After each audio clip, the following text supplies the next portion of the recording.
Welcome to Give It To Me Straight, the podcast from Dazzy IT. Each week, we break down technology, cybersecurity, AI, and business IT into practical insights you can actually use. Now, here's your host, Shane Knorr. Welcome back to another edition of Give It To Me Straight, where we go through common IT and technical issues and questions that we get inside our operations and walk through the explanations of those, the tips around those, and why they are important to you. So I'm really excited today to have Anthony Chambers along with us. Anthony is a favorite among our client base. Anthony has been with us for many years and currently sits in our business innovation advisement team. And so excited to get some input from Anthony today. What we're going to be diving into is somewhat of a technical topic, but it's becoming very relevant in overall business operations, especially in the last year to 18 months. So what we're going to talk about today is DKIM, SPF, and overall email deliverability, because the way this is configured today can drastically impact your ability to communicate with your clients, with your vendors, and potentially even prevent you from communicating. So, Anthony, if you don't mind, kick us off to kind of tell us, what is this? What does it mean? And then we'll talk through what the proper implementation is and why they need it. Absolutely. All right. So I'm really happy to be on, by the way. It's been a long time since we've had a podcast together. I think we did one way early on in my tenure. So probably about 8 years ago, in fact. So that's kind of crazy. It's crazy. There are three major components to authentication through email, essentially establishing confidence that when you send an email to a recipient, that they know it's coming from you. It's not coming from a threat actor who's decided to spoof or essentially pretend to be your organization. So there are three major components. There are SPF records, spoof, DKIM records, and DMARC records. The way I like to think about this is SPF records establish who is allowed to send email on behalf of your email tenant or your domain, right? So yourbusiness.com, right? And in that, you would set things like constant contact or, like the different vendors that will not only just your email servers, but other people that might send email as your organization. And then DKIM essentially establishes trust around that by making the recipient compare essentially a key. It says, hey, this handshake here, is this a legitimate sender? It's not just something that's in the list. We're establishing a level of confidence that this is legitimate. And then the last one is DMARC. And this one is, I like to think of it as like an advisor. It's telling the recipient what to do if the SPF or DKIM record is not matching up, right? So usually speaking, most recipients, the people that you're going to be sending emails to, they'll have their own rules, what's acceptable, what's not. The DMARC record essentially tells those recipients, this is how confident we are about the services that we're using and the security by which we've established our sending protocols. Got it. And so as we look historically, this has become an issue in the last really 12 to 18 months because the bigger email providers like Google and Microsoft have said, we've got a problem with spam, with phishing emails, malicious emails, and we need to help provide a framework and a common mechanism to verify that legitimate email is legitimate.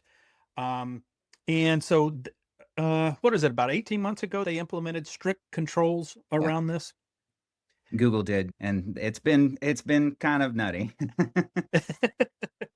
And so those changes were implemented with the goal of making email more secure, more reliable, and overall it's something that needed to be done.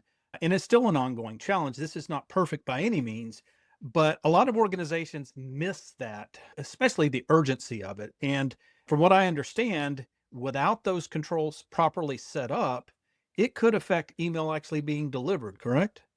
Yes, absolutely. Especially with the larger publicly available or free options like Gmail, like Outlook. They've pushed it off for like 5, 6 years, it seems like. They've pushed off this mandatory rollout. So with, understanding that it's going to have some impact. So now that it is in place, it's not always an exact science, right? Sometimes things slip through and sometimes you get delivery, but it's very inconsistent without, especially the DMARC record. The DMARC record kind of ties everything together. So, Yeah.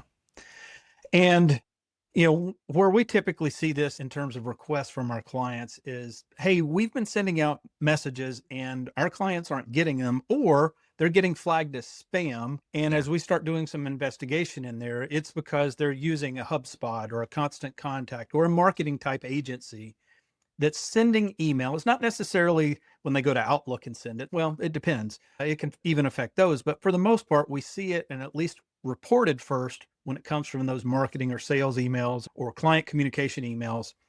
And then we find that it's not set up, or even if it is set up, those providers have not been configured as part of that, right? yes, yes. The implementation, it's one of those things for implementing SPF, DKIM, DMARC. It's as long as you know who's sending email on your behalf, right? Getting those records in isn't typically a big deal, but then you run into situations where maybe you procured a new system to send an email out for newsletters or something along those lines. And suddenly now none of that's being delivered. And suddenly, maybe now email from your employees to specific recipients can suddenly be affected. Yeah, it's important to stay on top of. But once you have it, once it's implemented, it's pretty hands-off thing. It's not, once it's in place, it's in place as long as you continue to maintain those services that need that type of access.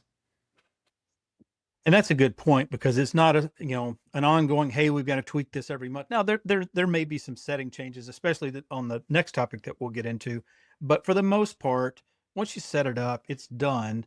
And even with marketing platforms that are in use today, most of them now have implemented a verification process. So if you're Yeah. setting that up today, it's going to say, we need to have these DKIM and DMARC and SPF settings configured before we allow you to send the email.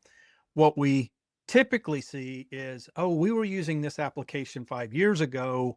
We forgot about that. It's not a part of that setup, and therefore is causing deliverability issues on that specific platform. Yeah.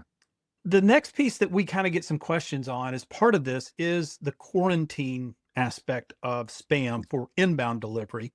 So if you don't mind, walk us through how that fits into this discussion and what that looks like in terms of the implementation. So yeah, when you establish these records, SPF, DKIM, DMARC, it's going to change how the recipients determine how they're going to interact with that. And most often you'll have a quarantine, something a little bit more intense than what I would, everybody is aware of the junk email side of things, right? Like you're on Gmail, you get some promotions, they just usually shove it into junk. A quarantine is essentially a separate container. It's a separate container, so that way, if there is some potentially malicious email that gets to the tenant, it's in a secured place. And typically how it works is you will get a digest at the end of the day that says, hey, here's all the email that you've received that we've marked as potentially malicious, and gives you at least an idea on, maybe something got missed there, and an accidental flag, but at least prevents the end user from that initial, I'll call it ickiness, to say, like, is this a legitimate email, especially when it has so many other signs, like maybe the SPF record doesn't match what is published, or the DKIM record doesn't look right, and allows even then the DMARC record to say, hey, you have options there too, how you want your DMARC record to tell the recipients how to handle that. You can tell them to either outright reject it or quarantine it or do nothing, but we wouldn't recommend that. But quarantine is typically the one we would suggest for DMARC records, and you need to have a pretty thorough quarantine as well for your inbound email. And then an authorization process, that's another big one. You want an authorization process to make sure that it's not just someone says, oh, well, I'm interested in that newsletter because it's talking about this thing that matters to me, and then suddenly they've taken actions to get their credentials compromised. And that's ultimately what the quarantine is trying to prevent. Absolutely. And I know we've had some confusion, especially organizations that aren't using quarantine today. That is a little bit of a different process to review that on a periodic basis, authorize in the legitimate emails. And so that could be another step. And some of the questions we've gotten around that as well, is that going to slow things down? And the short answer is it could, but Yeah. it's for the overall best protection. And a lot of times what we'll do is we'll start with that policy being monitor only for the first, we want to set a defined timeline. So maybe for the first 30 days, it's at monitor so that we can see what's getting flagged that would be quarantined. And then we can build some rules around that. But you definitely adding that quarantine policy and putting that into place protects that organization as best as possible anyway, from Yeah. threats that could come in through email. So, well, fantastic, Anthony. This has been very enlightening. And as you said, it's great for you and I to connect again on one of these podcasts. Looking Yeah. forward to having more conversations and gleaning some of your knowledge and experience from dealing with these types of issues. Until the next time, thank you for joining us, and we look forward to the next episode. I really appreciate you having me, Shane. This was a really fun experience. Totally missed it. Awesome. Thanks, Thanks, Anthony.